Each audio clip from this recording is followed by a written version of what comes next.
32 News at noon.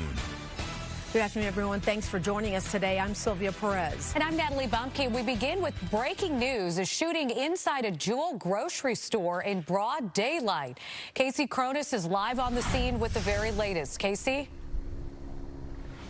Hi, Sylvia and Natalie. We are still gathering information about what exactly went down inside this Jewel. It's located at 33rd and Rhodes on the south side. There are still several Chicago police squad cars here. What we do know is that according to police scanner, at least 5 people were shot inside. 2 of those people taken in critical condition, the other 3 in fair condition to area hospitals. As you can see, the front of the store has police tape blocking the entrance. There are also squads preventing people from coming in. Not many cars left in the parking lot here, as you can imagine, when this shooting unfolded earlier today. Any customers who were inside and could get out left.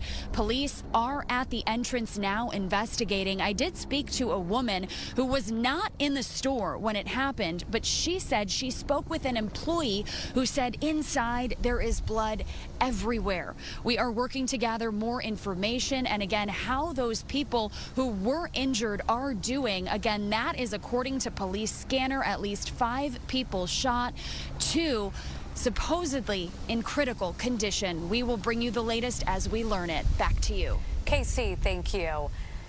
In other news, faith leaders are continuing to stand in solidarity with immigrant communities. Today, they held an emergency prayer vigil in Little Village, and Roseanne takes us there. It was a show of solidarity with immigrant families today. Faith leaders are speaking, singing, and vowing continued support for this community. That as they prepare for another possible visit from Border Patrol Chief Greg Bovino today. It all started with the Governor Pritzker post on X that showed border agents posing at the bean, reportedly saying Little Village instead of cheese. Pritzker posted, "Masked agents are not here to make Chicago safer as children are tear gassed and U.S. citizens detained. They are posing for photo ops." Bovino's response, "Now there you go again lying. We are zeroing in on a corrupt system and changing it. Feel free to join us in Little Village tomorrow." Well, here's what faith leaders who gathered here today, again in that show of support, had to say to the Border Chief Greg Bovino. We are Little Village. We are Little Village. And today, Commander Bovino, I am praying for you, sir, because your soul will need the prayers. Because when you leave this earth, just like I and everyone else, we will need to walk up on the river to the heavens. And we hope your soul will be on the right side. Remove the demon of hate and racism from your heart. Only God has the right to separate our families. Governor Pritzker also appeared in Little Village today for a previously scheduled event at the American Legion. In Little Village, Roseanne Tejas, Fox 32 Chicago. The Department of Homeland Security says Border Chief Bovino and agents will continue their work here in Chicago. Yesterday, the Chicago Tribune reported that Bovino was expected to leave the city for another assignment. DHS says homicides are down 16% since the start of Operation Midway Blitz. 12:03 now, and we want to give you a live look outside. Hopefully you're inside nice and toasty. It's a cold one out there, Sylvia. Still chilly out there, right? How cold is it, Caitlin? The 30s. We're in the 30s. But we're turning a corner tomorrow because we have the sunshine and we have temperatures back to where we should be for your Wednesday. But in the meantime, today it is going to be a little bit on the cold side. We also have quite a bit of cloud cover. You saw from that live shot the layers of clouds over Chicagoland. So I wanted to show you the big picture because this morning we had a little bit of light snow in northwest Indiana.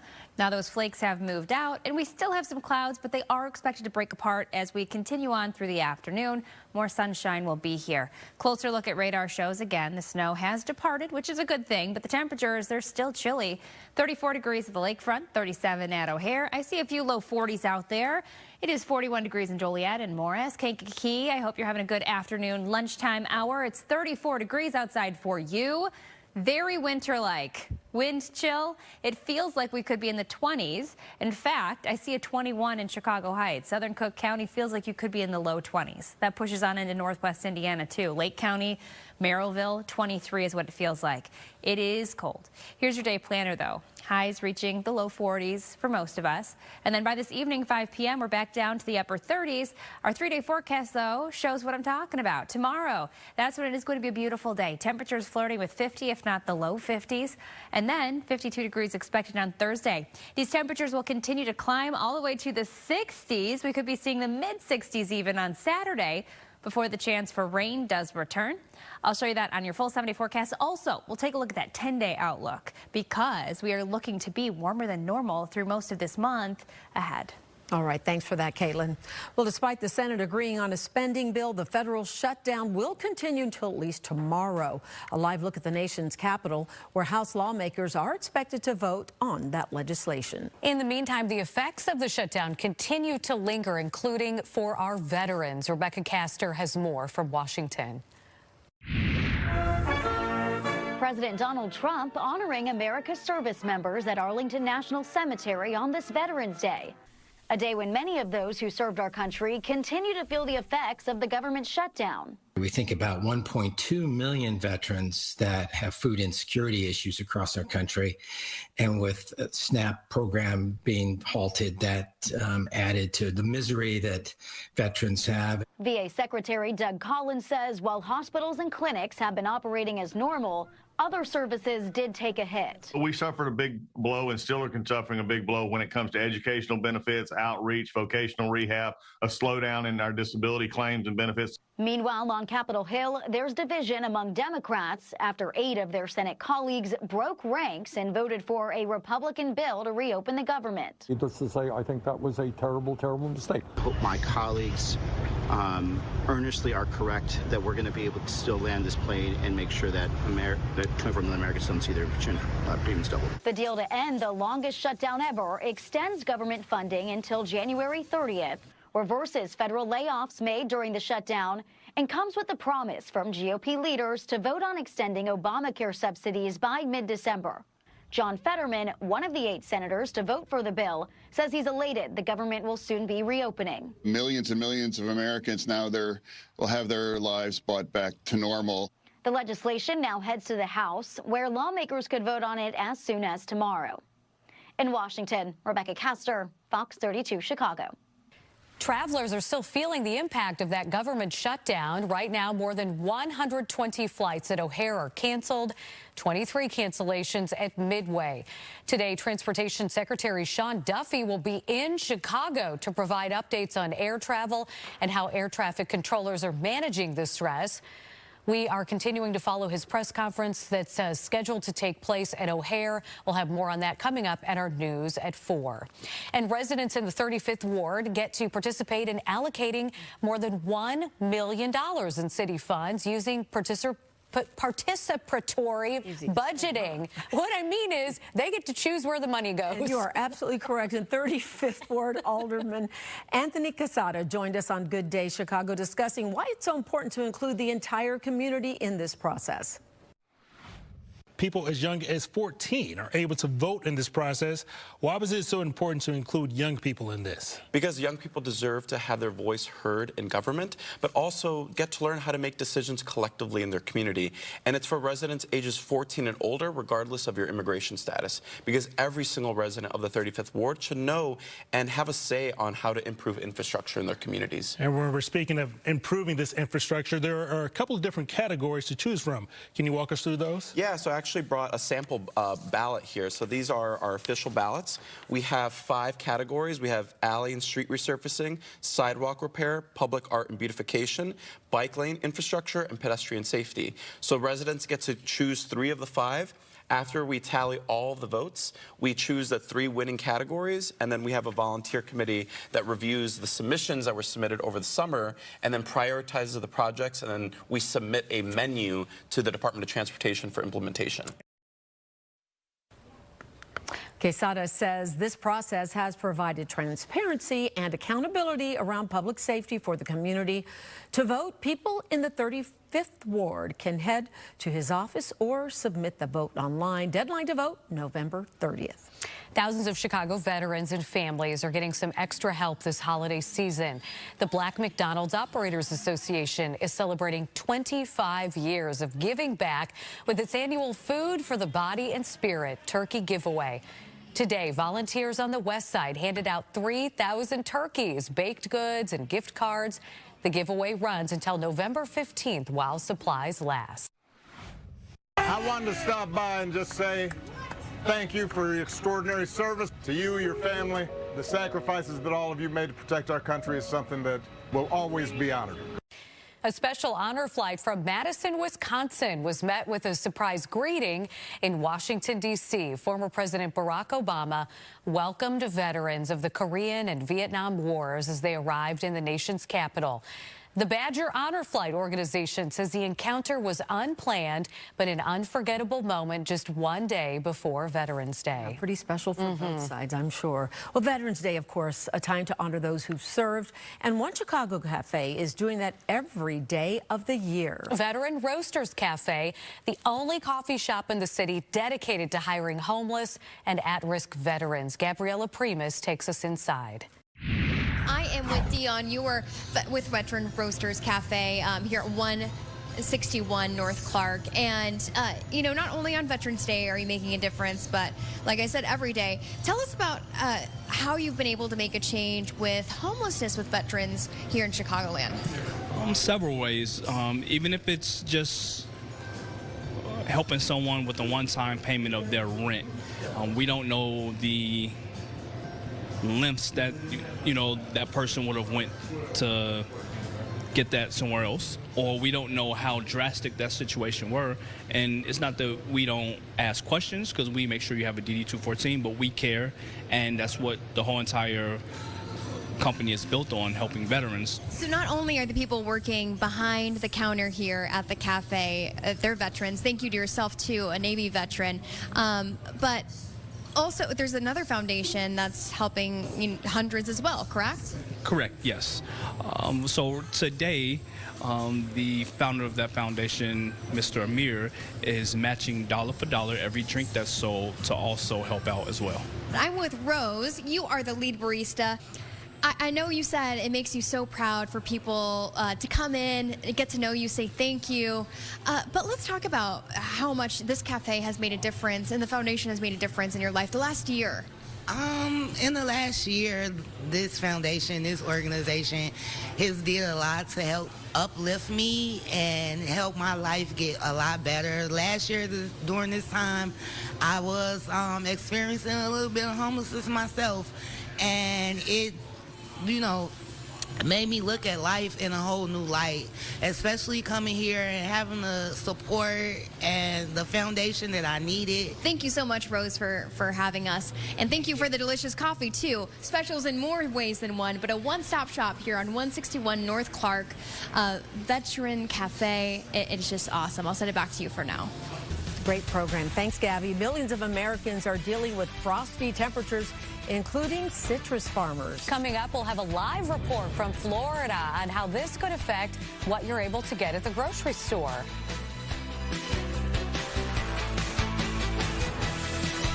Everyone's driving.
President Trump is calling on the Supreme Court to overturn a verdict against him.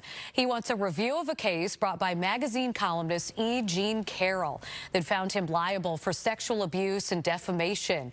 President Trump was ordered to pay $5 million in the civil court case last year. Carroll claims Trump sexually abused her in the 1990s. President Trump says the judge on the case made several errors, including allowing other women who allege that he sexually assaulted them to testify. 7 families who lost children and counselors in the deadly July 4th flash flood at Camp Mystic in Texas are filing a lawsuit against the camp claiming gross negligence. The suit says camp leaders ignored weather alerts, failed to implement legally required evacuation plans, and delayed rescue efforts to protect property rather than people. This is the first legal action filed since the tragedy. The U.S. is sending another $12.5 million to Jamaica and Haiti for hurricane recovery. The funding will help with debris removal, emergency health care, and food and water aid. So far, the U.S. has given a total of $37 million to the affected areas. Hurricane Melissa was a Category 5 storm that caused widespread damage last month. At least 83 people died as a result of that storm. And millions of Americans will get an early taste of winter today with frosty temperatures as far south as the Sunshine State. Florida's citrus farmers worry this could ruin their crops. And Asher Red is at a citrus grove in Vero Beach, Florida. Asher farmers say just a few degrees apparently can make a huge difference in the outcome of their fruit. Well, good afternoon, Sylvia and Natalie. The cold weather can actually make fruit, the citrus fruit specifically, sweeter. And that has to do with the sugars going from the roots of the plant to the fruit. And that'll lengthen that ripening process and slow that process down. The sweet spot is anywhere from 30 degrees to 55 degrees. But once the fruit sits below 28 degrees for more than 4 hours, you risk freezing the citrus, and in turn, you could lose your crop. Some Florida citrus farmers, like Louis Schacht, are keeping a close eye on temperatures this week. Farmers watch the weather more than most people. Colder weather is great for citrus. In fact, Schacht says that's why Florida oranges are so sweet. But there's a limit. Once it gets in the 30s, we keep an eye on it. And then if it starts trending down into the 20s, then we really get, mobilized. To avoid losing his crop, Schacht will actually water his trees. We would turn on irrigation system, try to get some water around the trees to give off some warmth and give a little layer. The freezing water forms a layer of ice around the fruit and branches, which acts as an insulator, protecting the warmer water inside the plant from the cold air. In 2021, the Florida Department of Citrus estimated the citrus industry supported more than 30,000 jobs. It also contributed nearly $7 billion to Florida's economy, and the state wants to protect that. So after freezes, the state eases up on the weight limit for citrus transports. That allows farmers to use larger trucks to harvest and move crops more quickly to save them from damage. Pretty helpful for this one. We should be okay.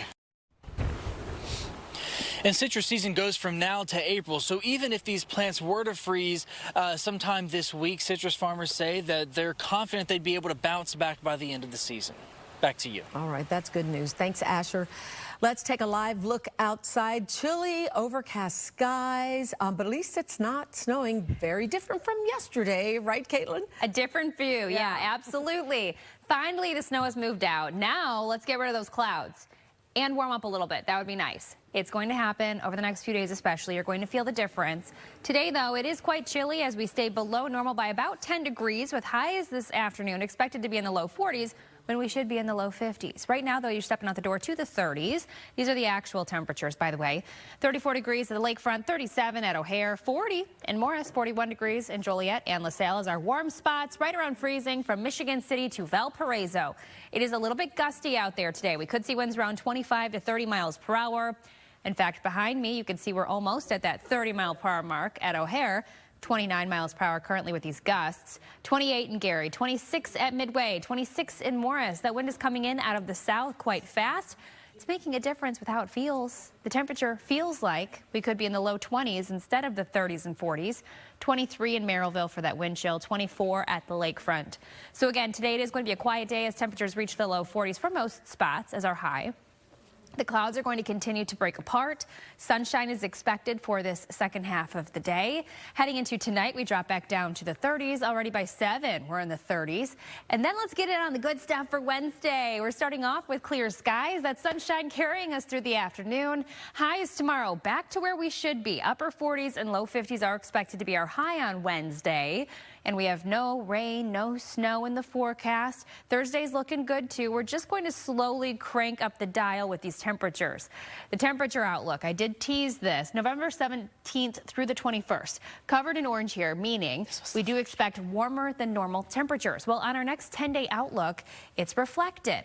As we head on into the weekend especially, we're going to feel it. Saturday's high, 64 degrees. Wonderful. Now, we do have the chance for a little bit of rain Saturday night and Sunday. Sunday's high right around 59 degrees. And then to start off next week, temperatures right around 50 Monday and Tuesday. Then we're slowly dropping back down to perhaps the upper 30s, low 40s to end next week. So cooler than normal temperatures by the end of next week. But in the meantime, what you can look forward to today, dry skies. We're going to have more sunshine this afternoon. Temperatures a little bit cold, but over the next few days, we're really going to start to heat things up around here. We'll take a look at that full 7-day forecast ahead. All right, thanks, Caitlin. Major changes could be coming to Olympic policy on transgender athletes. Coming up, details on the quiet move from the U.S. Olympic and Paralympic Committee earlier this week. And if you like smoothies, you may want to keep a breakfast staple out of it. The subtraction could add nutrition to your next sip.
We are still more than 2 years away from the 2028 Summer Games, but potential changes to Olympic gender policy could determine who's going to be able to compete. Senior Foreign Affairs correspondent Greg Palcott has more.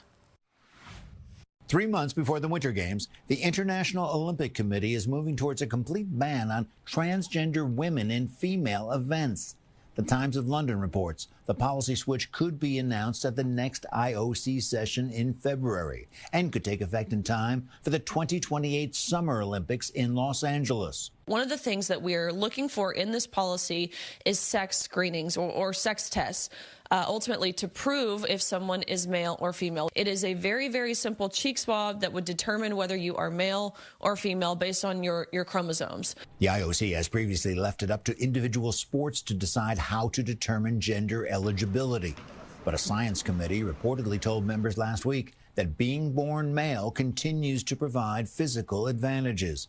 In recent years, similar moves have been made by other sports federations, as well as President Trump, who signed an executive order banning transgender athletes from competing in women's sports.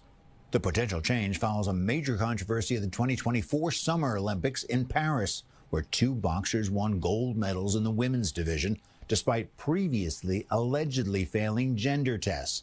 Both fighters maintained they are women. The whole process, as I understand it, is flawed from the very beginning, from the conception of the test to how the tests were shared with us, how the tests have become public. The IOC says it's continuing discussions on the topic and has not made a final decision.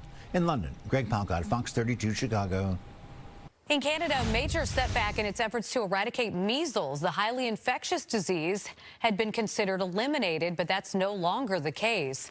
Health officials say there have been more than 5,000 cases of measles in Canada in the past 12 months, as vaccination rates in North and South America have fallen. This loss represents a setback, of course, but it is also reversible. Until measles is eliminated worldwide, our region will continue to face the risk of reintroduction and spread of the virus among unvaccinated or undervaccinated population. The World Health Organization says while most people who contract the illness recover, it's one of the leading causes of death among young children. Now, this may seem counterintuitive to a lot of you, but it may actually be a good idea to skip the banana when you make that smoothie. Researchers found adding a banana may actually interfere with the body's absorption of powerful compounds called flavonols. They play a role in brain and heart health. Bananas have an enzyme that can actually break down those flavonols in other fruits when they are blended in the drink, making it actually less healthy. We are continuing to follow that breaking news for you out of Bronzeville. A shooting inside a Jewel Osco grocery store. We'll have a live report for you coming up.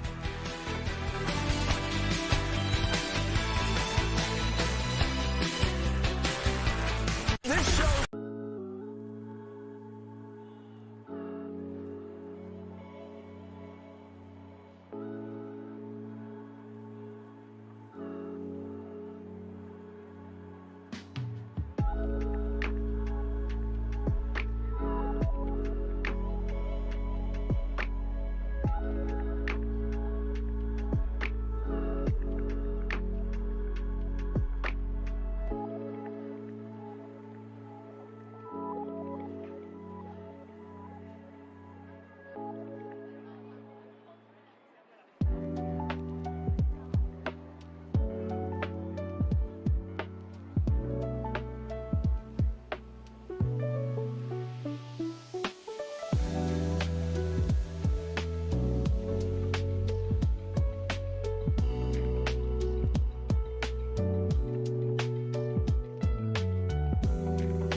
Welcome back. As we told you, we are following breaking news in Bronzeville. Multiple people shot inside a Jewel Osco grocery store. Casey Cronis joins us live from the scene. Casey?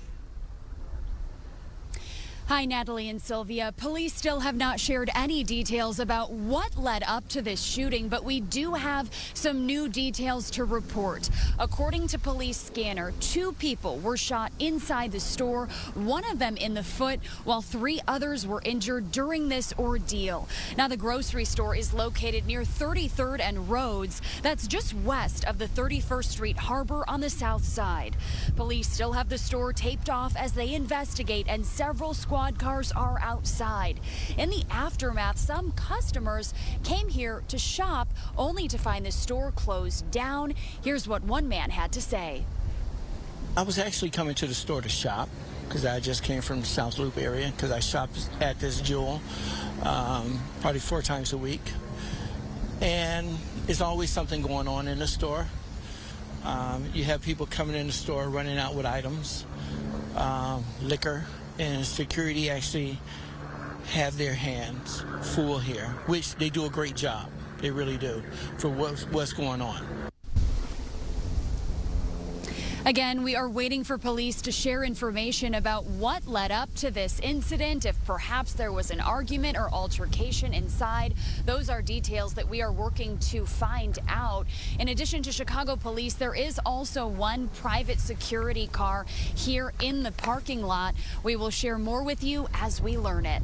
Reporting live near 33rd and Rhodes, Casey Cronis, Fox 32, Chicago. Okay, thanks for that, Casey. Let's take a look at our forecast, see what you can expect for the rest of the day. Still some snow out there because it's definitely a little too chilly for that to melt right away, but it's going to happen soon, right, Caitlin? That's right. Highs today pushing to the low 40s for most, so we're going to start that melt today. But we do have the clouds in place. Unfortunately, it looks very winter-like, very dreary, middle of December kind of appearance here. Shed Aquarium camera showing the clouds still in place, but those are also going to break apart as we get into the afternoon hours. Let's check in on those current conditions around the area. As mentioned, we are in the 30s now, a few of us in the 40s, like in our southwestern areas, but near 50 by midweek. 60s possible this weekend, so we are going to have some improving conditions with the temperatures as well as the sky cover. Satellite radar shows the clouds, that blanket that's over Chicagoland now. Earlier this morning, we had a little bit of light snow come down in northwest Indiana that has since departed to the east. Temperatures are, as mentioned, ranging in the 30s. We're looking at 37 degrees now in Chicago with that wind, though, kicking pretty strong. Consistent wind out of the south at 17 miles per hour, stronger gusts to about 30 miles per hour. Right now in Chicago and Chicagoland throughout the day today, we're going to have that potential for those gusts approaching 25 to 30 miles per hour. Our 24-hour temperature change. Remember yesterday at this time, we still had that lake effect snow happening in northwest Indiana, and it was chilly out there. Well, we're 4 degrees warmer right now compared to yesterday at this time. So we'll take what we can get. Sitting in the 30s, 34 degrees at the lakefront, 37 at O'Hare as mentioned, 35 at Midway, 40 in Morris, northwest Indiana. Temperatures for you are ranging in the 30s. I see a 33 there in Valpo. Our wind chill. I mentioned how windy it is out there. This is what it's going to feel like today. So even though our actual temperature is expected to push into the low 40s, the feel like temperature is about 10 degrees colder than that. The low 30s is what it's going to feel like today. Here's your futurecast to show again. The clouds start to move out. High pressure builds in, and we are going to have a beautiful and sunny Wednesday. The temperatures are slowly cranking up along with the dry and quiet conditions. As we get to the end of the week, I think that's when you're really going to feel those temperatures climb. 70 forecast, 57 degrees expected Friday. This weekend, I teased that 60-something degree day. It's Saturday. We're going to have quite a bit of cloud cover, but 64 is our high. Transfer rain is back Saturday night into Sunday with highs around 60 Sunday, back down to about 50 on Monday. Back to you. Thank you, Caitlin. And on this Veterans Day, we share the incredible story of a World War II veteran who just celebrated his 100th birthday. And that milestone alone is impressive, but his story is so much more. He was only 18 years old when he was drafted in the military. He survived the Battle of the Bulge, going from foxhole to foxhole, earning a Bronze Star in World War I and a French Legion of Honor for helping to liberate France in World War II. But this year, he is facing possibly the biggest challenge of his lifetime, a cancer diagnosis for an illness he has already battled. He really, I think, fits the definition of somebody who's, not only been a hero for this country and selfless, but done it very humbly. and managed to kind of translate that into other successes in his life. Emil Hirsch, veteran, hero of 2 wars, and now cancer fighter.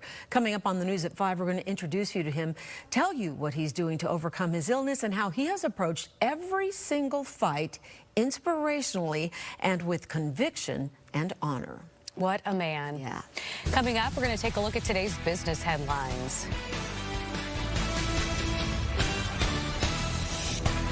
If you have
Welcome back. It's 12:39, taking a live look at the New York Stock Exchange. The Dow Jones up right now, 507 points. And now it's time to look at your business headlines with CJ Papa. The National Federation of Independent Business says its optimism index slipped in September. Chief economist Bill Dunkelberg says small biz owners are reporting continued uncertainty, lower sales, and reduced profits. Target is cutting prices again. The retailer says it will reduce the price of 3,000 food, beverage, and essential items and will donate to help supply food banks. Target says it wants to make shopping more affordable through the holiday season. Levi's says it will sell a new line of $300 jeans in more stores next year because premium denim is selling. The Blue Tab higher quality jeans and shirts launched in the U.S. in September. Levi's has a wide range of products, starting with more affordable products sold in Walmart. It's expecting a strong holiday season. And a new movement is underway to restore Chicago's iconic Magnificent Mile to its glory days. With crime rates down in the area and cheaper rents being offered, some retailers are now looking to lease new space. Visits to the area are almost back to pre-pandemic levels. The northern end of Michigan Avenue is seeing several brands looking to return. That's business. CJ Papa, Fox 32, Chicago. Our noon show will be wrapping up in just about 20 minutes, but Chicago Live is just getting started. Anita Blanton standing by with a look at what's ahead. Hi, Anita. Hey, ladies. Yes, the government shutdown, of course, still the big talker today. But just as there's some movement in Washington, we're expecting Transportation Secretary Sean Duffy to speak from O'Hare to provide some updates on air travel that's affecting so many people in our area and beyond. More flights could get cut, of course, before the deal among lawmakers is set in stone. So we're going to take you there live for that press conference just as soon as it begins in our 3 o'clock hour. That's brand new.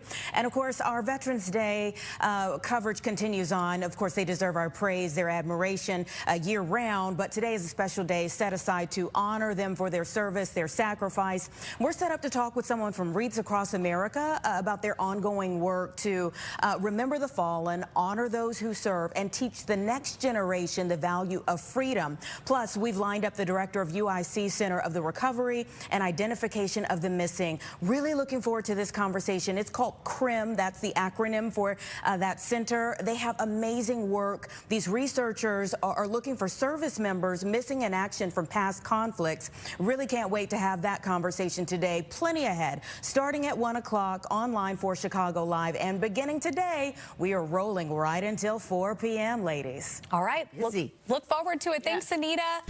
Coming up, are you tired of spending hours in the kitchen baking for the holidays? Exhausted, Natalie. Yeah, exhausted. right. So we're getting sweet tips from ECVG Studios on how to save time and still impress your guests this Thanksgiving. There she is. Say hi. Wait till you see the products. We'll be right back.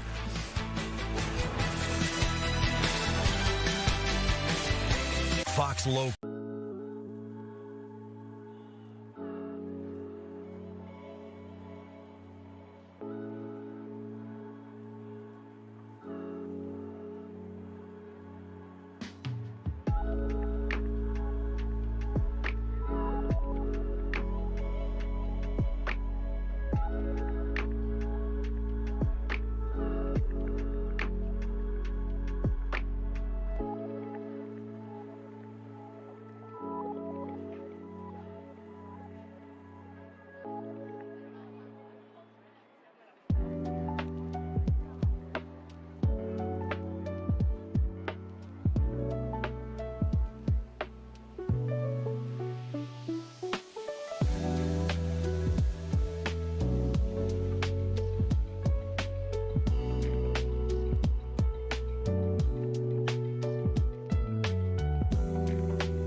Here we go. Believe it or not, Thanksgiving is just around the corner. Take a look at this. Yes, you can't make this at home, but we know someone who can make it for you so you don't have to spend hours hours in the kitchen baking. We have you covered. Yeah, joining us now is Izzy Howard from ECBG Cake Studio with sweet treats, baking tips, and details on their holiday classes. So let's start with the holiday classics, because you are taking orders for those now. What did you bring in, Izzy? Absolutely. So thank you so much for having me.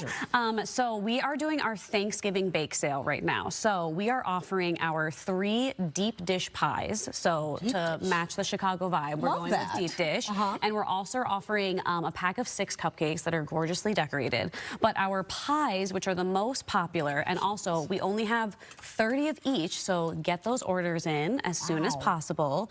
So this is our deep dish pecan pie, and then we have our apple pie with some classic crumb on top and a white cheddar crust. Tell me why white cheddar? Obviously, there's a secret there that makes the crust even more delicious. And also, I mean, the cheddar, like a little bit of cheese. I mean, listen, I eat cheese with everything. Yes, I'm with you. I hope my doctor's not listening. But yeah, so the cheddar in the crust just really works well with the apples. Like if you've ever done like brie and apples or brie and pears, the cheese with the fruit really works. Oh, I love it. And then this one is our deep dish pumpkin pie. And this comes with a homemade meringue on top that we toast for that little gorgeous coziness.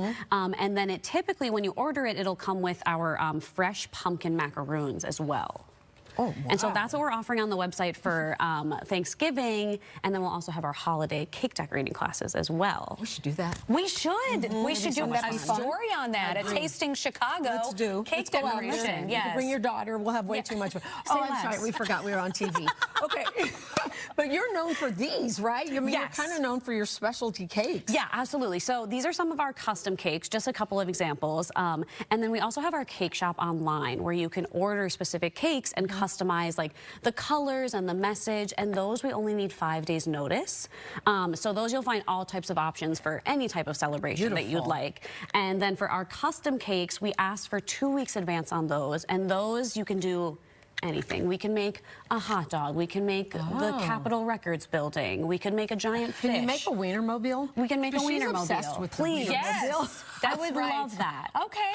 Well, you guys, I'm counting on you guys. Thanks, Sylvia. The wheels are turning. We wheel it up. Yes, exactly. So for people who are baking at home, do you have any tips for them? Like, hey, make sure you don't forget to XYZ. Yeah, of course. I'd say the biggest thing, the question that I run into a lot because I teach our cake decorating classes, is when you're assembling the cake. When you bake your cake, you don't want to assemble it as it's warm.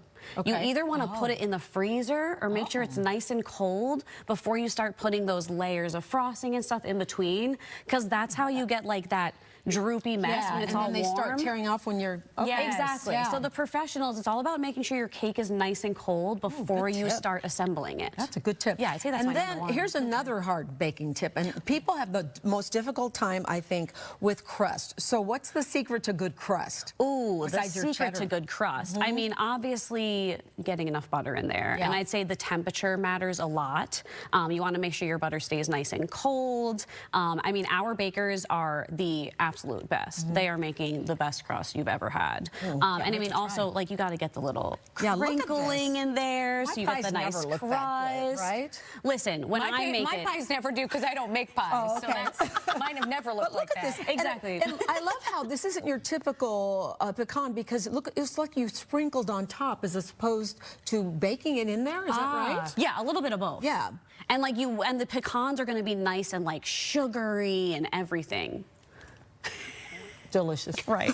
I would fully expect it to be. What kind of at-home tools do you think are imperative to making, to great baking that people might overlook? Ooh, great question. So actually on our website, we have a link that you can find all of Erin, our incredible owner. So ECBG stands for Erin's Custom Baked Cakes. Erin, our fearless leader, the queen of cakes. On our website, you can find her link for everything, all of the tools that we love to use. That's great. Right, in the bakery. And so she has a list of for making your first birthday cake, for all of that. So you can find the spatulas we use and everything like that to make it easier. How long have you guys been around? We've been in our current space in Westtown for around 5 years, but Erin's had the business for around 12 years. Well, congratulations. Yeah. Where is Erin? I know, right? Where is she? She's busy baking, of course, Sylvia. She's running a business. Exactly. All right, we'll be right back. Okay, when's the next hate declaration? This program.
Destroy her once and for all. No, it was not the beginning of the season.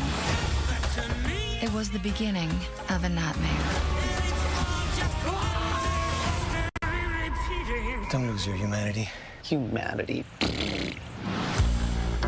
In times of chaos, what we of Palm Beach do is protect Palm Beach. From without and from within.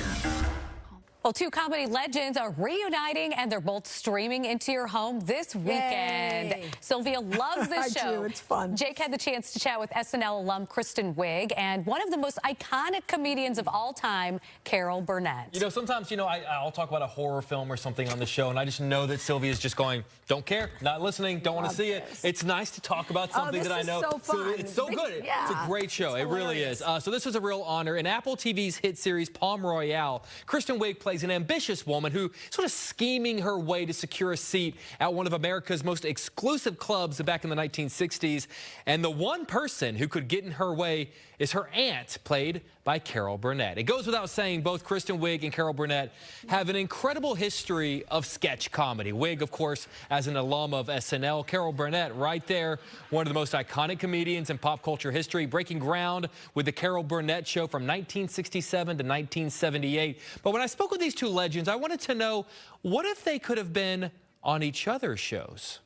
Between Carol Burnett and SNL, it goes without saying that both of you have been a part of some of the funniest moments ever broadcast on television. Is there a sketch from your own respective show, a moment from your show, that it would have been actually really fun if the person sitting next to you were a part of it? That's an interesting question. If Kristen Wiig could have been in an episode of Carol Burnett. Oh my God! Oh my gosh, yes.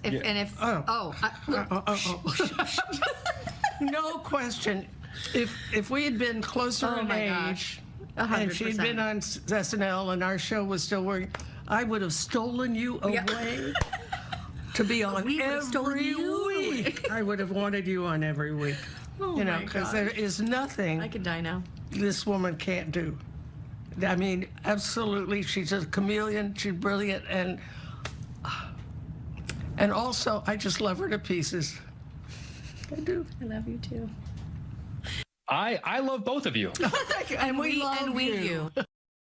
That's my new ringtone. Palm Royale streaming now. I on love the camaraderie. Apple TV. You guys tear it up. There were a couple of moments in the interview where like they grabbed hands and it was That's just awesome. it was very Kind of sweet. like all of us. Yeah, we just. It's a beautiful thing. And now he's like, oh yeah, yeah. I'm like, wait, sure. I'm never getting that hand back from Jake. We'll be right back. If your child